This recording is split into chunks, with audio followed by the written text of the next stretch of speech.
저는요, 좀 신비한 사람이죠. 전쟁 고아로 태어나가지고 고모네 집에서 살면서 초등학교도 졸업하지 못하고 참 어렵게 살았어요. 어렵게 살고 새벽 5시에 일어나서 밤 12시까지 잠자본 적 없이 늘 노동으로 시달리면서 이게 무슨 인생인가, 도대체 왜 나는 이 세상에 태어났나, 그리고 산 사람인데 지금은 뭐 아주 세계를 누비고 다니면서 복음을 전하고 30년 가까이 지금 그리스도의 생활이라는 교제를 가지고 사역을 하는데 수천 수만 가정들을 세워드리고 그 가정들과 지금도 연대를 맺고 있고 그렇게 살아가고 있는 사람이에요.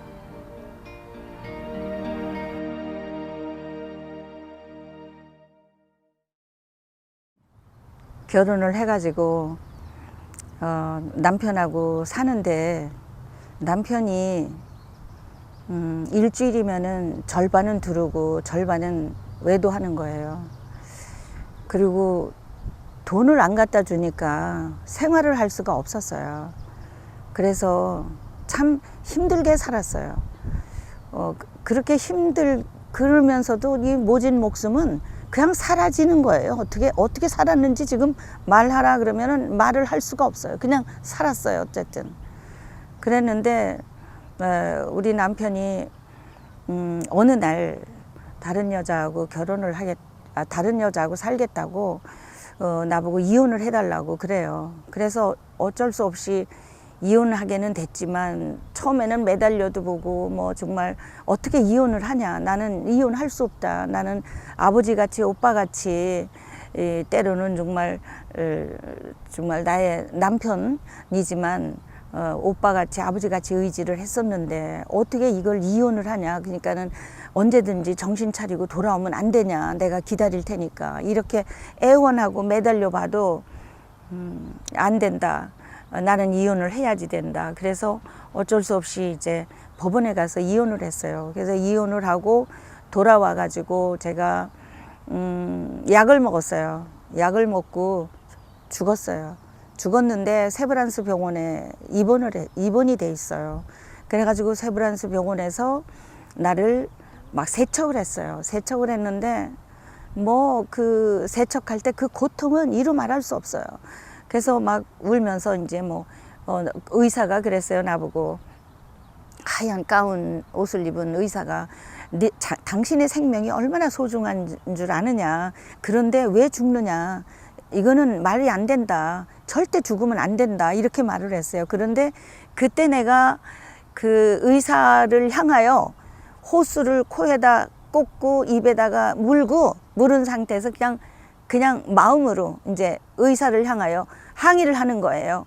당신이 내 인생을 알아? 나는 4살 때부터 부모를 잃었어. 그리고 고모네 집에서 어린 나이에 콩을 까면서 물레질을 하면서 설거지를 하면서 밥을 하면서 나는 정말 안 해본 게 없어. 노동일은 안 해본 게 없어. 새벽 5시에 일어나면 밤 12시까지 잠자본 적이 없어. 그런데 시집을 왔는데 우리 남편이 나한테 하는 행동이 너무나도 또 멸시야, 또 천대고. 근데 이런 인생 살아서 뭐 하겠어, 죽어야지. 근데 왜 나를 살려, 이러고 막 울었어요.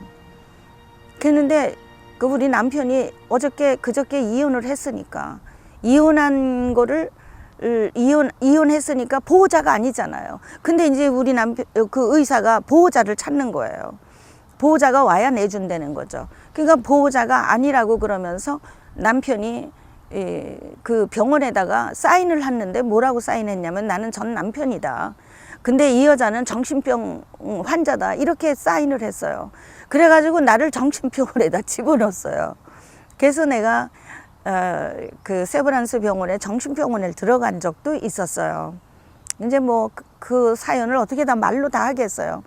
그래서 이제 그랬는데 그만 그 이후에 우리 남편이 그 여자가 살 줄 알았는데 그 여자가 안 산다고 그랬대요. 이렇게 막상 이혼하고 가니까 안 산다 그랬다고 우리 남편이 1년 만에 다시 돌아왔어요.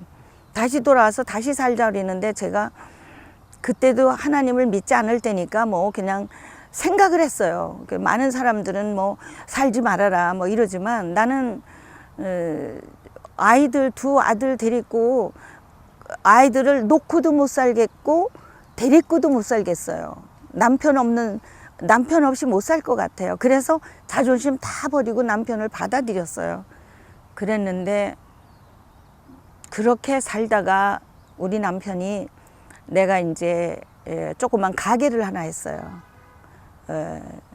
막 그 기술을 배워가지고 그 금은보석 이렇게 파는 기술을 배워가지고 장사를 해서 이제 이렇게 가게를 조그맣게 하나 차렸는데 차린 지 1년 만에 그것도 남의 돈을 빌려가지고 차렸는데 1년 만에 도둑이 들어와가지고 4인조 강도가 들어와서 그걸 다 쓸어갔어요. 완전히 진열장까지 쓸어갔어요.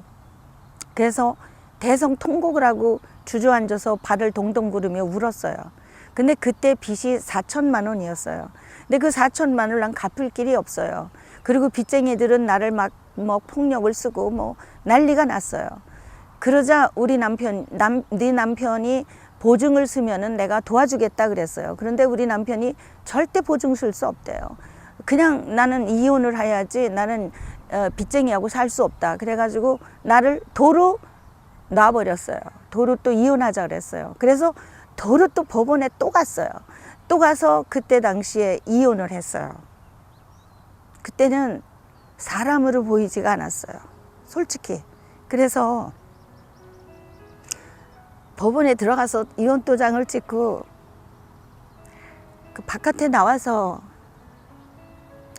하늘을 보니까 하늘만 뚫렸지 모든 사람들이 다 나쁜 사람들 같아요.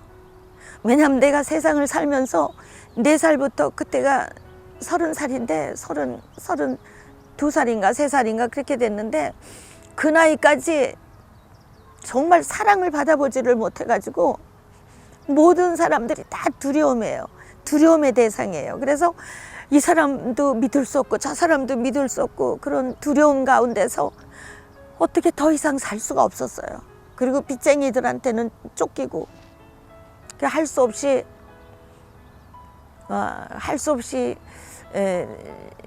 5천 원을 빌려가지고 그때 당시에 부산으로 바닷가에 갔어요. 가서 바닷가에 새벽 기차를 타고 가서 바닷가에 앉아 있는데 바닷가에 앉아서 막 엄마 아버지를 불렀어요. 그때 생전 처음으로 33살에 생전 처음 엄마 아버지 왜 나를 놓고 돌아가셨어요? 나보고 인생을 어떻게 살라는 거예요? 초등학교도 못 나오고 어디 의지할 데도 없고 어디 가서 뭐 정말 내가 이렇게 힘들 때 의논할 대상도 없고 형제도 없고 친척도 없고 아버지가 3대 독자래요. 그래서 막 엄마 부르면서 막 그 바위를 쳐가면서 출렁출렁 바닷물이 철썩거리는 바닷물을 발에다 보면서 막 울고 있는데 막상 죽으려고 물에 빠지려고 하는데 너무 무서웠어요. 너무 무서웠어요. 고깃대가 덤벼들어서 날 다 뜯어먹을 것 같고 내가 고모한테 매를 맞고 남편한테 매를 맞고 이렇게 멸시를 받고 33살까지 산 것이 인생이었다면 이것으로 끝난다면 너무 억울하다. 너무 억울하다. 내가 어떻게 이걸로 인생을 끝나냐. 나는 이럴 수는 없다. 그래서 그냥 엉엉 울고만 있었어요. 그냥 막 소리 지르고 막 우는데 그리고 나는 무서워서 못 죽어. 나는 무서워서 못 죽어. 그리고 소리를 질렀어요. 누가 죽으라고 나를 등 떠미는 것도 아닌데. 그러자 우리 어떤 아저씨가 호루라기를 불면서 날 보러 나오라 그랬어요. 그래서 나와가지고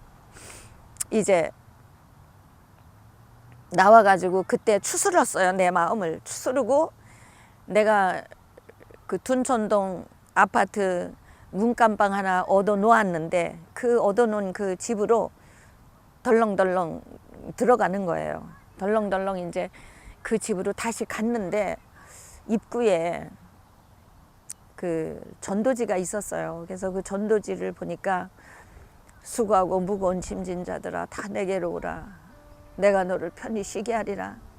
나는 마음이 온유하고 겸손하니 나의 멍에를 메고 내게 배우라. 그리하면 네가 쉼을 얻을 것이다. 아 정말 그렇구나. 아 정말 그럴 수도 있는 건가. 그래서 이제 전화를 걸어서 목사님한테 교회 등록을 하고 그때부터 교회를 나가기 시작했어요. 그래서 어떻게 예수를 잘 믿는가 했더니 목사님 말씀하시기를 공예배에 빠지지 말고 다니고 성경을 많이 읽어야 되고 그런 어떤 규칙을 나에게 가르쳐 주셨어요. 그래서 나는 목사님 말씀이 하나님 말씀이라고 믿고 공예배에 빠지지 않고 정말 내가 아무리 힘들어도 그리고 청계천에 가서 3,000원짜리 중고 책방에 가서 3,000원짜리 베니다판으로 만들어진 성경을 사가지고 그 성경을 들고 교회를 다니기 시작했어요. 그게 1981년도 11월 달부터. 그래서 교회 나갔는데 교회 그 성경을 읽어보니까 여호와를 경외하는 것은 지식의 근본이니까 염려하지 말라고 하시고 하여튼 성경 말씀이 다 아버지의 말씀이고 나를 향하여 정말 나에게 너무나 아주 정말 희망적이고 너무나도 큰 꿈을 심어주는 성경이었어요. 그래서 그때서부터 성경을 계속 읽으면서 그러면서 살다 보니까 다시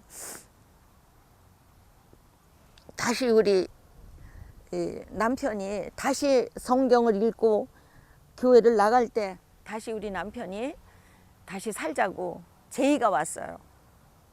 그래서 그때는 남편한테 제가 말을 했죠.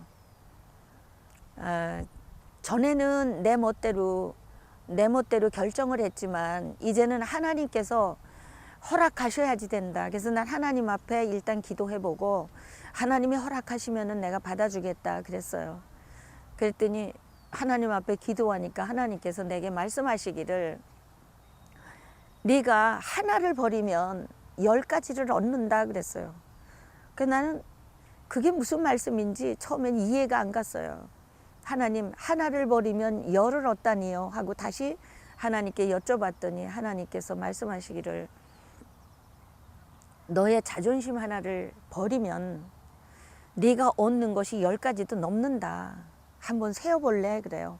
세어보니까 정말 그런 거예요. 자존심만 버리면 얻는 것이 너무 많은 거예요. 그래서 그러면서 하나님께서 내가 이제부터는 네 가정을 지켜줄 것이다. 네가 네 남편을 받아들여라.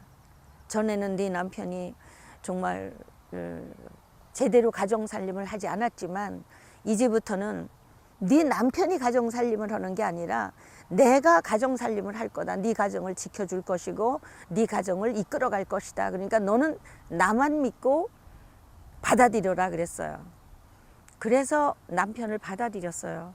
그리고 나서부터 그때부터 이제 남편하고 같이 신앙생활 하면서 아주 정말 즐거운 그런 시간을 보내고 있죠. 전에 많은 사람들은 나에게 왜 이혼을 하지 굳이 그걸 사느냐 이런 말을 많이 했어요. 그런데 저는 그렇지 않아요. 그때 만약에 내가 같이 살지 않고 그때 내가 그 남편하고 같이 사는 그 씨앗을 심지 않았더라면 오늘날과 같은 열매는 결코 맺지 못했을 것이고 그 열매를 어느 누구도 볼 수 있는 사람이 없었을 거라고 생각이 들어요. 그래서 저는 뿌듯해요 지금요. 네, 우리 남편이 지금은 저의 완전 비서예요. 그냥 자동차 다 닦아주고 기름 넣어주고 하여튼 집안에 설거지서부터 시작해서 제가 글을 쓰면은 우리 남편은 저는 또 페이스북을 하고 있어요. 페이스북도 하고 또 페이스북으로 사역을 하고 있어요. 그리고 스카이프로도 사역을 하고 있고 인터넷을 통해서 그래서 사역을 하는데 그런 거 하면은 뭐 조용히 우리 남편이 언제나 문 닫아두고 커피도 타다 주고 이런 남편이에요. 그러니 정말 참고 산 보람이 있죠. 그래서 우리 시청하시는 여러분들 중에도 정말 이렇게 아픔이 있고 고통이 있다면 그것은 결국 지나고 보니까 나를 만지고 나를 만들어가는 하나님의 시간에 맞게 나를 만져가는 과정이었어요. 그래서 하나님의 시간에 딱 맞으니까 하나님께서 나에게 천국을 주셨어요. 그래서 저는 지금 완전 천국을 누리면서 살고 있어요. 지금 저는 부족함이 없어요. 무엇이든지 남을 오히려 도와주면서 살지 내가 옛날같이 다른 사람들에게 어떤 정말 궁색한 그런 모습을 보이고 살지는 않거든요. 이런 모든 것들이 하나님의 은혜고 정말 하나님은 살아계셔서 역사하셔서 지금도 이렇게 우리의 문제점, 뭐 필요 이런 모든 것들을 다 만져주시고 채워주시고 그런 하나님이시니까 그 하나님을 붙들고 기도하시면서 참고 인내하시는 여러분들이 되셨으면 합니다. 감사합니다.